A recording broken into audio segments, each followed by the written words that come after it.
Bonjour à tous, c'est Petit Quick et je vous retrouve aujourd'hui dans cette nouvelle vidéo pour vous parler des coloriages. Vous le savez maintenant, c'est ma nouvelle passion. Je vous ai fait une vidéo sur la chaîne il y a quelques semaines qui a été super bien accueillie. Je vous remercie vraiment pour tous vos retours ultra positifs, ça me fait chaud au cœur, ça me fait vraiment plaisir. Du coup aujourd'hui, première vidéo pour parler du sujet vraiment. Et quoi de mieux pour commencer que de vous présenter tout mon matériel que j'utilise pour faire mes coloriages Disney. C'est ce qui était le plus ressorti de vos commentaires, vous aviez hâte que je vous présente tout mon matériel et comme ça après je pourrais faire plus de vidéos peut-être sur les dessins, à faire des speed coloring etc. Ça aussi vous m'en avez beaucoup demandé. Des challenges également, pourquoi pas. Bref, si tout ça vous plaît, n'hésitez pas à laisser un petit pouce bleu et vous abonner, ça me ferait trop plaisir. Et du coup c'est parti, je commence tout de suite par vous présenter mes livres de coloriage. Alors je sais que je les ai déjà présentés dans la première vidéo, donc je vais passer assez rapidement dessus. De toute façon, tout ce que je vous présente, je vous mettrai les liens dans la barre d'infos si ça vous intéresse de vous les procurer. Alors déjà il faut savoir qu'il existe plein de livres de coloriage. Moi je prends que les Disney parce que c'est ce qui me plaît le plus et qui me parle le plus au niveau de l'univers.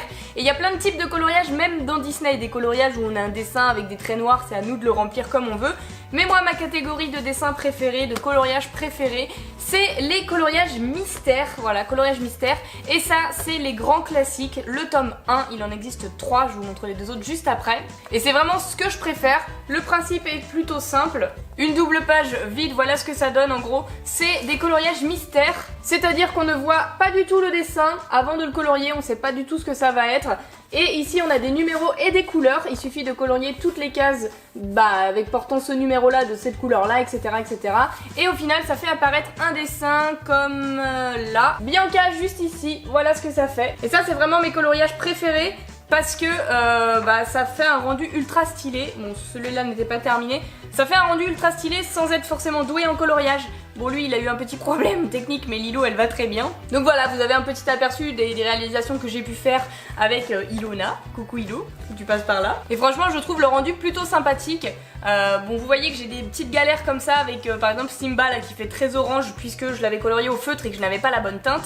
Mais Oliver, là, il a été fait au crayon de couleur. Et ça, je vais y revenir juste après pour vous parler des crayons feutres ou des crayons de couleur, pour vous dire ce que je préfère et ce que je conseille selon les budgets. Du coup, les coloriages mystères, si vous avez du temps à perdre, puisque ça prend énormément de temps, il faut être très patient pour les faire. Ça prend vraiment au moins 8 heures pour faire un coloriage sérieusement, quand on n'est pas trop rapide comme moi. C'est vraiment un truc que je conseille pour les adultes ou les enfants qui sont très patients. Donc le classique tome 1, il est juste ici. Le tome 2, c'est celui-ci. Et le tome 3, c'est celui-là. Voilà, il en existe 3 seulement pour l'instant de ces coloriages mystères grands classiques. Je saurais pas vous dire lequel je préfère, mais à chaque fois c'est des dessins différents, j'en ai fait dans les 3 hein. Là on a Poa et Guimauve, ici on a Michel, Ursula, Clochette et Peter Pan, enfin bref, voilà on en a vraiment plein. Et ce que je vous ai pas dit aussi c'est qu'à la fin on a les solutions avec tous les dessins et du coup quand on a un petit doute ou qu'on veut choisir quel dessin on veut faire, on peut également regarder les solutions. Donc voilà pour ça. Donc ceux-là c'est vraiment ceux que je colorie en priorité et ceux que je préfère colorier, donc je pense que la première vidéo de speed coloring ce sera sur un de ceux-là puisque je les adore vraiment. Mais si vous êtes un petit peu moins patient ou que vous êtes un peu plus jeune, que vous n'avez pas envie de passer 8 heures sur un coloriage,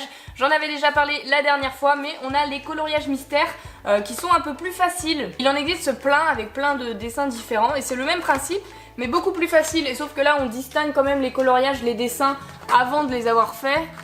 C'est plutôt facile de reconnaître les personnages. Je vais vous montrer dans celui que j'ai fait, ça sera plus facile. Avec une couverture du Roi Lion, donc là on a plus des animaux. Voilà par exemple ce que ça donne avec Simba ou avec Bambi et Pampan. Ça prend beaucoup moins de temps, mais le rendu est un petit peu moins stylé parce qu'il n'y a pas tout le côté ombre etc. Donc forcément ça prend moins de temps mais ça peut pas être aussi joli. Donc ces coloriages là mystères, c'est un bon compromis si vous aimez les coloriages mystères mais que vous n'êtes pas ultra patient, ou pour même ceux qui ont un plus petit budget ou qui sont un petit peu plus jeunes, c'est super bien. Et ensuite la dernière catégorie de coloriage que je possède, ça va être un petit peu comme ça. J'ai celui-ci avec les Disney Cuties, ça va être des dessins. Bon là le thème c'est des bébés animaux, enfin c'est que des trucs mignons. Donc là je peux vous montrer par exemple Polochon, bon c'est mignon, c'est un petit poisson. Là on a Dumbo dans la trompe de sa maman.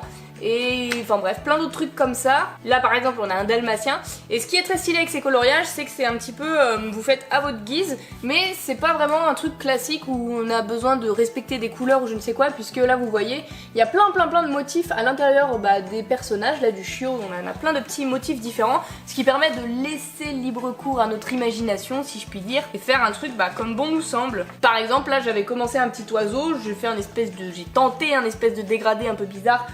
Qui n'est pas forcément une réussite. Bon, là n'est que le problème de moi, mais on peut faire vraiment ce qui nous plaît. Donc ça, pour les personnes un petit peu créatives, c'est pas mal du tout. Voilà, c'est très mignon. Parfois on a des personnages multiples, hein. C'est un peu des mandalas. Voilà, moi je faisais des mandalas quand j'étais plus petite à l'école et j'adorais ça. Donc là, avec des petits dessins Disney, c'est très stylé. Et ce petit côté mandala fait un peu ce qui te plaît, avec plein de couleurs, on le retrouve également dans cet album là qui est 100% Tsum Tsum, puisqu'il s'agit du carré Tsum Tsum. Voilà, donc là on a que des personnages Tsum Tsum différents. Là on a Stitch par exemple en grand, on a plein de trucs en plus petit. Et là c'est un truc d'art thérapie également où on peut se faire plaisir avec des Tsum Tsum. Si vous aimez ça, et bien sachez qu'il existe et vous avez été nombreux à me dire que vous l'aviez eu celui-ci. Donc c'est très cool, n'hésitez pas à me partager vos créations sur les réseaux sociaux, je vous répondrai avec plaisir. Et le deuxième que j'ai, c'est également un coloriage de Tsum Tsum que j'avais acheté aux États-Unis. Et c'est un peu le même principe que le carré, hein, c'est quasiment les mêmes illustrations. Et voilà, il y a plein de trucs en double où on peut se faire plaisir au niveau des couleurs. Donc voilà pour tous mes livres et mes albums de coloriage. Je vais en avoir d'autres très probablement, puisqu'il y en a plein qui me tentent, comme le coloriage mystère Pixar, que je n'ai pas encore acheté mais qui me ferait vraiment plaisir d'avoir dans ma collection. Je sais pas si c'est vraiment une collection, mais pour colorier dedans ça me ferait vraiment plaisir. Il faut juste que je trouve le temps de l'acheter, je sais qu'il existe, je vous le mets en description si ça vous plaît, que vous êtes fan de Pixar. C'est le même principe que les grands coloriages mystères, les grands classiques Disney, tome 1, 2, 3, sauf que c'est que avec des dessins Pixar. Et il existe un autre également, c'est pas vraiment le tome 4 des grands classiques, mais c'est Mickey and Friends, coloriage mystère, je vous le mets en description, vous pourrez voir ça sur Amazon si ça vous intéresse. Bref, maintenant passons au truc un petit peu nécessaire quand même pour faire des coloriages, c'est les crayons que j'utilise. Des crayons de couleur, des crayons feutres, ça dépend. J'ai envie de dire ça dépend, on va voir ça tout de suite. Alors au début j'ai commencé, je pense comme quasiment tout le monde, avec presque rien. C'est-à-dire que j'utilisais les vieux crayons de couleur qui traînaient depuis que j'étais gamine chez moi, des trucs que j'utilisais à l'école en primaire. Qui étaient des crayons plutôt bas de gamme, on va pas se cacher. J'avais des vieux trucs, hein, des reliques même que ma mère limite elle utilisait quand elle était petite. Désolée maman, j'étais pas vieille, mais voilà, c'est tout pour dire que c'était des vieux crayons de couleur, je n'utilisais que des crayons de couleur. Et pour vous donner une idée de ce que ça rendait, j'avais fait le tout premier du tome 1 des grands classiques Disney. Et ça donnait ça. Donc là j'étais trop saucée d'avoir fait un truc comme ça, je la trouvais très jolie ma petite clochette. Mais si on compare avec les dessins que je fais maintenant ou que j'ai fait même après, mais qui datent encore un peu, on voit que les couleurs ressortent beaucoup plus avec du crayon feutre. Là par exemple c'est des feutres que j'ai utilisés, que les couleurs très ternes des vieux crayons de couleur de maman. Des encore maman. Parce que c'est tout pâle quoi. Et même le contour je l'avais fait au crayon de couleur, alors qu'après je me suis mise à faire des coloriages au crayon de couleur, les vieux crayons de couleur, mais avec un contour au feutre. Celui-ci par exemple, ça a été colorié tout au crayon de couleur et j'ai fait les contours et le noir au feutre. Donc déjà je trouvais ça un petit peu plus stylé puisque ça fait beaucoup mieux ressortir le dessin. Mais encore c'est loin d'être parfait et surtout on voit plein de traces de crayon. Enfin bref, j'étais voilà, c'est pas une de mes réalisations préférées. Même si j'adore le dessin et que c'est pour ça que je l'ai fait dans les premiers, puisque je suis fan des soins dalmatiens. Et donc après avoir fait crayon de couleur pourri, puis crayon de couleur avec feutre noir pour les contours, je me suis dit pourquoi pas tout faire au feutre au final. Et j'ai investi en achetant la boîte des feutres Pen 68 de chez Stabilo sur Amazon. Donc voici comment ils sont à l'intérieur. Il y en a 50. Là on a une première partie juste ici avec plein de couleurs. Moins orange vu que je viens de le faire tomber. Et on a une deuxième partie en dessous avec également d'autres couleurs. Alors ces feutres ils sont très bien pour colorier, vraiment super. Alors par contre moi j'ai pris la boîte de 50 en me disant je prends la plus grande boîte qui existe dans cette gamme là pour avoir un maximum de couleurs différentes, parce que vous allez voir que pour les coloriages mystères ce qui pose problème c'est d'avoir les bonnes teintes de couleurs, puisqu'ils proposent énormément de choix. Enfin dans les choix des numéros il y a des teintes qui n'existent pas, voilà, en crayon c'est très difficile parfois de les trouver. Donc quand j'ai acheté ça je me suis dit je prends la boîte de 50 pour les avoir tous, sauf que la boîte de 50 n'est pas nécessaire puisque là on a des crayons fluo qu'on n'utilise jamais pour les coloriages et on a des couleurs en double, donc on a double noir, double rouge, double vert, du coup on les a deux fois les couleurs principales, je crois qu'on a double bleu aussi à un endroit. Enfin bref, un truc pas forcément utile quand on fait du coloriage.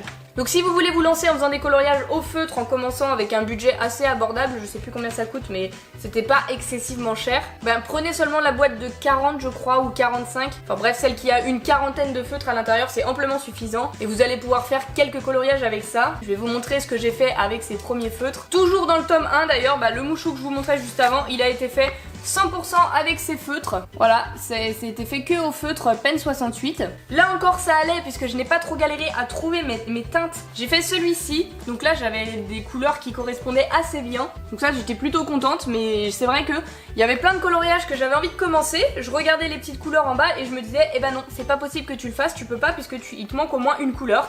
Là j'ai fait Stitch également avec ces feutres là, mais il a des petits soucis quand même au niveau des couleurs, hein. On voit que c'est pas les bonnes teintes pour Stitch, il a les yeux autour des yeux c'est très bleu fluo, enfin c'est un peu spécial.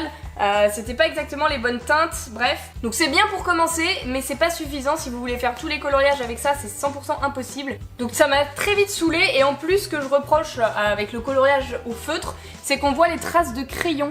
Surtout sur les couleurs foncées, là vous voyez le noir, et ben on voit très clairement les traces de feutre. Et moi je voyais le coloriage de certains qui était parfait, tout lisse, on voyait aucune trace et en plus les couleurs étaient vives. Du coup je me suis demandé comment ils avaient fait et je voulais faire pareil. Du coup j'ai investi dans des crayons de couleur. Et du coup j'ai acheté cette boîte, ce sont les Faber-Castell Polychromos. Alors là c'est un budget beaucoup plus élevé que les crayons feutres que je vous ai présentés juste avant. Cette boîte ça coûte extrêmement cher, ce sont les crayons de couleur les plus haut de gamme du marché. Je me suis renseignée avant d'acheter et voilà, c'est ceux que quand les gens faisaient des rendus super beaux avec leur dessin, leur coloriage, que je trouvais le rendu magnifique, souvent ils coloriaient avec ça, donc je me suis dit bon bah pourquoi pas moi, je vais essayer. Et du coup là on a 120 crayons de couleur différents, il y a vraiment une gamme énorme, donc vous voyez là il y en a beaucoup, vraiment beaucoup, et ça c'est vraiment génial pour faire les coloriages mystères parce que bah, comme je vous disais tout à l'heure, vous allez voir que c'est hyper important d'avoir plein de teintes pour trouver la bonne pour faire son coloriage. Et donc avec ça, eh bien au moins j'étais pas bloquée, je peux faire à peu près tous les coloriages que je veux, même si j'ai parfois pas trop la bonne teinte, je fais des mélanges et j'arrive à m'en sortir. Ou alors je prends une teinte qui se rapproche à peu près, je finis toujours par m'en sortir. Donc ça vraiment c'est la crème de la crème au niveau des crayons de couleur. C'est vraiment ce que je recommande le plus parce que bah, ça fait un rendu vraiment trop stylé. Alors par contre moi j'ai directement acheté la boîte avec les 120 crayons de couleur, mais il en existe des plus petites avec 25, 40, 50, 75. Vous pouvez les acheter à l'individuel également chez Cultura pour les acheter au compte-gouttes parce que rien qu'un crayon, je crois que ça vaut 2 € ou 1 € et quelques, enfin le crayon, donc c'est extrêmement cher. Mais c'est vraiment les meilleurs aussi, donc voilà. Si vous avez un budget assez conséquent, c'est vraiment ceux-là que je vous recommande le plus. Et pour vous donner une idée du rendu que ça fait, je vais vous montrer le tout premier que j'avais fait avec ces crayons-là. C'était Pua de Vaiana, j'ai reçu le livre, le tome 3 en pile en même temps que mes crayons de couleur, donc je me suis dit je vais les tester en faisant un coloriage dans le tome 3 et j'ai fait Pua. Alors vous voyez que par contre les couleurs sont pas extrêmement vives, en plus on voyait encore les traces de crayon là en bas sur le vert. Par contre le contour je fais toujours au feutre noir, hein. Ça c'est un truc feutre noir pour les contours, c'est ce qui ressort le plus. Mais j'avais pas osé appuyer assez sur mes crayons, genre je venais de les acheter, je m'étais ruinée pour acheter la boîte des 120 crayons. Du coup j'ai pas osé appuyer sur la mine, mais au final c'est important de bien appuyer parce que vous voyez quand on appuie bien et qu'après on estompe, je vous présente juste après les estompes etc pour plus qu'on voit les traits, et bien ça marche beaucoup mieux et du coup bah là ça donne des trucs comme ça ou comme ça par exemple avec Pocahontas. Voilà, et là il y a mon Nick White, c'est un de mes coloriages préférés celui-ci, j'avais trouvé exactement les bonnes teintes et du coup je le trouve plutôt stylé. Et donc tout ça c'est fait au crayon de couleur, à part les contours que j'ai fait au feutre comme je vous disais, tout est fait 100% au crayon de couleur et ça rend un rendu comme si c'était avec du feutre et c'est ça que je trouve vraiment stylé avec ces crayons là. Mais la contrainte de colorier au crayon de couleur c'est que ça prend beaucoup plus de temps puisqu'on est obligé de repasser plusieurs couches avec son crayon alors qu'au feutre bah, on passe une fois et ça y est c'est fait. Là il faut passer plusieurs fois donc ça fait mal au poignet et en plus il faut après qu'on a passé la couche de crayon de couleur, enfin il faut, moi je dis il faut parce que je le fais et que ça évite qu'il y ait des traces de crayon puisque vous allez voir que quand vous coloriez au crayon de couleur il y aura toujours des traces de crayon mais il y a une technique pour les effacer. C'est cette petite bouteille là qui fait des miracles puisque c'est de l'essence sans odeur et avec des petits cotons-tiges, il suffit de tremper le bout du coton-tige dans l'essence et ensuite on frotte avec le coton-tige là où on a colorié et ça efface toutes les traces, ça étale les pigments du crayon de couleur et du coup ça fait un rendu lisse et vous voyez sur les dessins que je vous ai présentés il n'y a pas de traces de coups de crayon et du coup bah c'est ça qui fait que le dessin au final il est super stylé, enfin moi j'adore le rendu final. Donc ça c'est vraiment magique, en plus ça coûte pas si cher que ça mais comme je vous disais ça prend du temps, on doit colorier une première fois, passer l'essence, faire les contours et essayer de pas dépasser puisque les cotons-tiges c'est pas hyper précis pour les petites zones etc, c'est pas forcément évident et en fait on a l'impression de repasser sur son coloriage plein de fois, on fait une première couche, une deuxième couche, enfin c'est un travail minutieux pour avoir un rendu un petit peu stylé. Mais bon, ça vaut le coup si vous voulez faire des dessins vraiment propres. Mais parfois ça m'est arrivé aussi d'avoir vraiment la flemme de colorier juste parce que j'avais pas envie d'y passer des heures à faire une première couche, estomper à l'essence, etc. Vraiment j'en avais pas envie, et du coup j'ai eu une période où j'ai arrêté de colorier parce que j'avais pas envie de ça. Et je me suis dit ouais, c'était quand même mieux au feutre avec ma première boîte des Pen 68 là que je vous ai présenté. Mais le problème de ces crayons c'est que je n'avais pas assez de teinte pour faire mes coloriages, donc je me suis dit pourquoi pas essayer d'acheter des feutres, parce que parfois je voyais des rendus à des gens, ils coloriaient au feutre, il n'y avait aucune trace, c'était super beau, et ils avaient les bonnes teintes. Donc j'ai demandé à peu près les références de ce qu'ils utilisaient pour colorier, et ils m'ont dit qu'ils utilisaient les Faber-Castell Pitt. Donc ça c'est une boîte encore de la même marque que les crayons de couleur, mais c'est une boîte avec des feutres. Tout ça c'est des feutres, bon ils sont pas du tout triés, mais il y a 75 teintes différentes je crois, on peut tirer la ficelle là pour les voir. Quand j'ai envie de colorier au feutre, bah je les utilise. Il y a beaucoup plus de teintes disponibles que dans la boîte des Pen 68 de chez Stabilo, mais ça enlève pas les traces. Moi je n'arrive pas à colorier avec ça, surtout les grandes zones comme le ciel ou l'herbe, enfin bref, il y a toutes les grandes zones ça fait des traces, je n'y arrive pas, donc je trouve le rendu à chaque fois de mes coloriages pas super tip top malgré l'utilisation de ces feutres là. Je peux vous montrer un exemple. Typiquement voilà, dans le tome 3 ce que je vous présentais tout à l'heure, on a Clochette. Clochette j'ai fait un mélange aussi, parfois on peut faire des mélanges, feutre et crayon de couleur.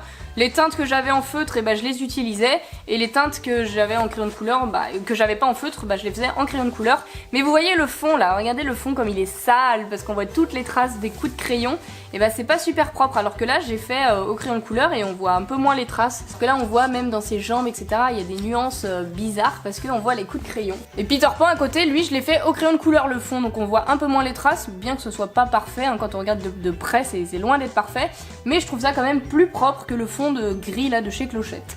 Donc voilà, ces feutres là, si vous avez vraiment envie de colorier au feutre, c'est ceux que je vous recommande le plus. Après j'ai pas testé toutes les marques, il y en a d'autres qui sont probablement très bien, mais on a une bonne gamme de crayons et ils sont plutôt stylés. Après c'est comme les polychromos, moi j'ai acheté la boîte de 75 directement, mais il existe des boîtes plus petites avec seulement quelques crayons si ça vous intéresse. Moi c'est ce que j'avais fait avant d'acheter la boîte complète d'ailleurs, j'avais trouvé ce petit truc là, donc ça c'est les Faber-Castell Pitt, ce sont les mêmes crayons, exactement les mêmes que dans ma boîte de 75.